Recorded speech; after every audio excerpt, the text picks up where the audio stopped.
नमो बुद्धाय। श्रद्धांत उपासकों, मैं आज आप लोगों को बहुत ही सुंदर धर्म देशना बताऊंगा। भगवान बुद्ध ने मैत्री भावना के बहुत सारे शुभ परिणाम बताए हैं। भगवान कहते हैं, जो कोई भिक्खु भिक्खुनी या उपासक उपासिकाएं मैत्री भावना को भावित करता है या करते हैं, या उसको बहुलता से यानी कि एक से अधिक या दो से अधिक बार उसकी भावना करता है, तो उसको कहते बहुलीकृत करना, भावित करना, यानी कि अपने चित्त में वो मैत्री भाव जगा कर उसके अनुसार वो भावना कर लेना है ना, जैसे योनिसो मनसिकार करते हैं। तो जो कोई व्यक्ति इस तरह से मैत्री भावना भावित करता है या बहुलीकृत करता है, तो उसको बहुत सारे शुभ परिणाम मिलते हैं। उन शुभ परिणामों को जनरली हम सभी लोग पसंद करते हैं। सभी लोग चाहते हैं कि मुझे मेरा जीवन सुखमय बने, मेरा दिन, मेरे रात का समय बहुत अच्छा और शांति भरा रहे, है ना। लेकिन उसके लिए मुझे क्या करना चाहिए एग्जैक्टली वो समझ में नहीं आता है ना। या जो भी वो रात के समय में, शाम के समय में वो लेटता है, सोता है, तो मुझे सुख की नींद आए, है ना, मैं सुखपूर्वक सो जाऊं, ऐसा सबको लगता है। लेकिन पता नहीं चलता है कि मुझे क्या करना चाहिए, है ना। उसमें बहुत सारे रिजल्ट है, उसमें बताए हैं, जो हम देखते हैं वो हमें प्रिय मनाप लगते हैं, लेकिन उन रिजल्ट के बारे में हमें पता नहीं चलता। लेकिन ये रिजल्ट आप लोग भी समझेंगे तो आपके मन में ज़रूर जागेगा कि मुझे भी मैत्री भावना भावित करनी चाहिए, बहुलीकृत करनी चाहिए। अगर आप इन शुभ परिणामों को पाना चाहते हैं, अगर आप अपने जीवन को सुखी बनाना चाहते हैं, तो आपको ये समझना जरूरी है। जरूरी नहीं है कि आप किसी पर्टिकुलर कुल में, वंश परंपराओं में आपका मतलब जन्मे हैं। आप चाहें जिस कुल परंपरा में जन्मे हो, अगर आपके पास सम्यक दृष्टि है, आपके पास में शील अच्छा है, आप बहुत अच्छी तरह से इस मैत्री भावना को भावित कर सकते हैं। तो मैत्री भावना को भावित और बहुलीकृत करने से कुछ शुभ परिणाम ऐसे आते हैं। भगवान कहते हैं, वो व्यक्ति सुख से सोता है, यानी कि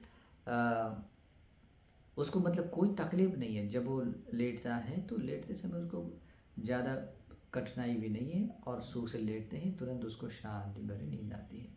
सुखंग सुपति, बहुत सुख से वो सोता है, यानी कि रात का समय ही सोता है। मतलब ऐसा नहीं, वो दिन का समय बहुत अच्छा बिताता है, इस कारण से उसको जो रात का जो समय है, सोने का समय, नींद भी बहुत अच्छी आती है।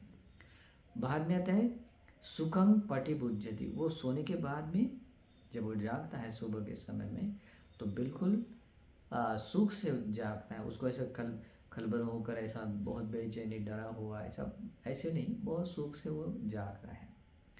न पापकं सुपिनंग पश्यति, और बिल्कुल कोई मतलब ये नहीं, बुरा सपना नहीं देखता। बुरे सपने की वैसे तो कंसेप्ट तो ये है, सपने आने के अलग अलग कारण भी होते हैं, लेकिन इस तरह की मैत्री भावना करने से बुरे सपने इस कारण से भी नहीं आती क्योंकि उस तरह का उसका पुण्य होता है, देवता लोग सपोर्ट करते हैं, मनुष्य लोग को प्रिय लगता है, इस कारण से भी बुरे सपने नहीं आते।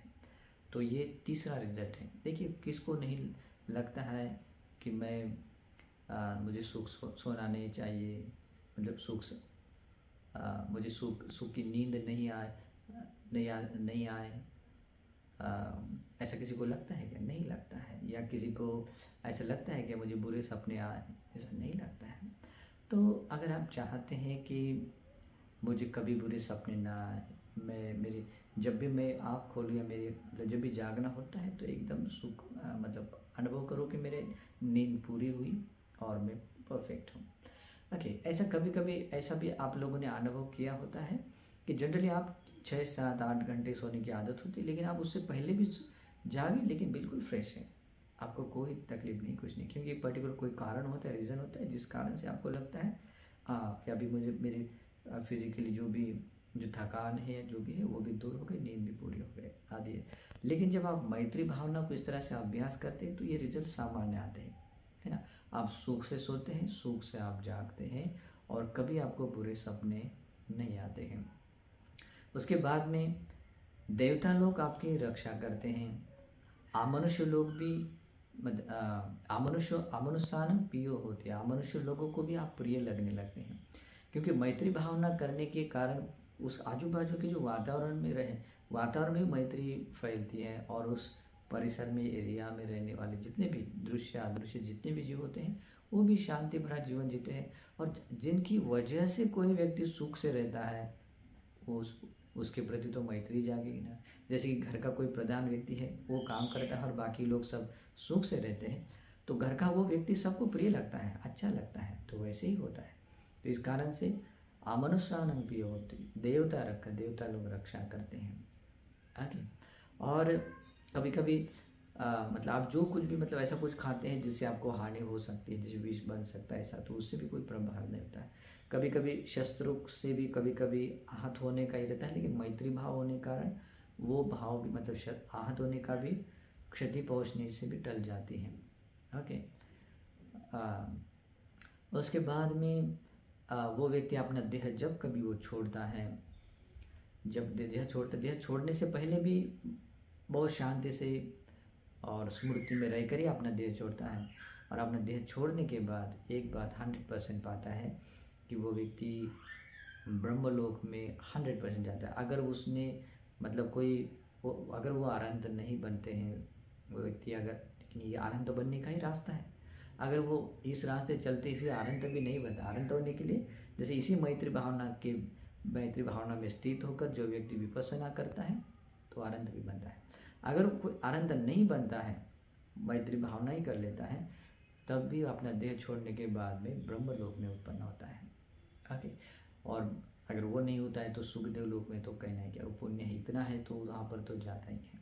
ठीक है, तो ऐसे भी बहुत सारे शुभ परिणाम हैं, तो मैंने ये सिर्फ 7-8 मैंने शुभ परिणाम बताए हैं। अलग अलग जगह पर 10 भी बताए, 11 भी बताए, उससे भी ज़्यादा भी शुभ परिणाम बताए।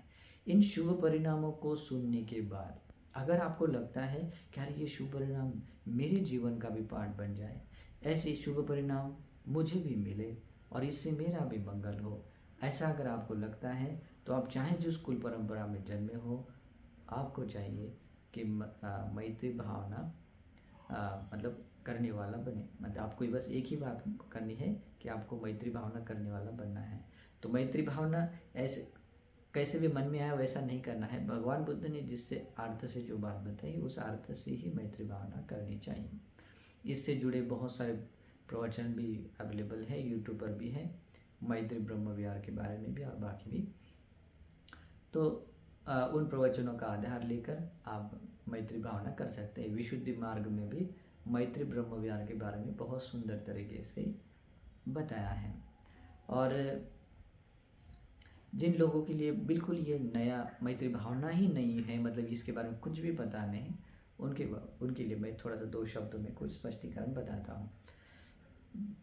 मैत्री भावना यानी कि ऐसा एक सद्भाव है, ऐसे मंगलमय एक विचार है जिसको दूसरी भाषा में कहते हैं योनिसो मनसिकार है, जिसमें सबका भला समाया हुआ है, जिसमें सभी लोग सुखी बने, ऐसे ही जो विचार किया जाता है वो विचार ही मैत्री भावना है।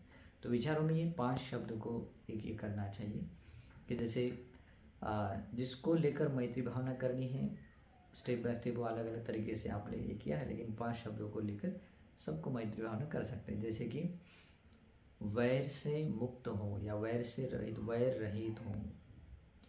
रहित हो यानी कि मेरे भीतर इस संसार किसी भी प्राणी के प्रति कोई वैर न रहे और किसी भी प्राणियों के मन में मेरे प्रति कोई वैर न रहे, यानी कि वैर से मुक्त हूँ। द्वेष से मुक्त हूँ, इसका मतलब मेरे भीतर किसी के भी प्रति द्वेष न हो और किसी भी प्राणियों के भीतर मेरे प्रति कोई द्वेष न हो, ऐसे द्वेष से मुक्त हूँ। उसके बाद में आता है अनिघो होमी, इसका मतलब होता है कि मैं शारीरिक वेदना, शारीरिक दुख पीड़ा, चाहे जैसे कि रोग है, बीमारी जो भी है, शारीरिक दुख पीड़ा परेशानियों से भी मैं मुक्त हूँ और मानसिक दुख पीड़ाओं से भी मैं मुक्त हूँ। ये एक शब्द है, उसको बोलते हैं अनिघो। और उसके बाद में आता है सुखी आत्मा, मैं सुखी बनूं, परिहरन्तु, और इसी सुख शांति के साथ मैं अपना जीवन जीऊँ। तो इन 5 शब्दों के साथ में वो मनसिकार को उत्पन्न करता हुआ एक विचार जगाते हुए और मैत्री भावना की जाती है। तो आप लोग भी इस तरह से जिस व्यक्ति को आप सुखी देखना चाहते, संसारिक सारे जीवों को सुखी देखना चाहते, तो वैसे वैसे मैत्री भावना कर सकते हैं। मैत्री भावना के जनरली 2 प्रकार हैं, महग्गत चेतोर्विमुक्ति, अप्रमाण चेतोर्विमुक्ति। इसके बारे में विस्तार से जानने के लिए आप लोगों को विशुद्धि मार्ग में मैत्री ब्रह्म विहार सुनना चाहिए, मतलब पढ़ना चाहिए, और मैत्री ब्रह्म विहार के प्रवचन भी सुनना चाहिए। ठीक है, इससे मंगल होगा। तो ये धर्म देशना भी आपको मैत्री भावना करने के लिए, इसके शुभ परिणाम पाने के लिए हेतु बने। सद्भाव से मंगल कामना है। नमो बुद्धाय।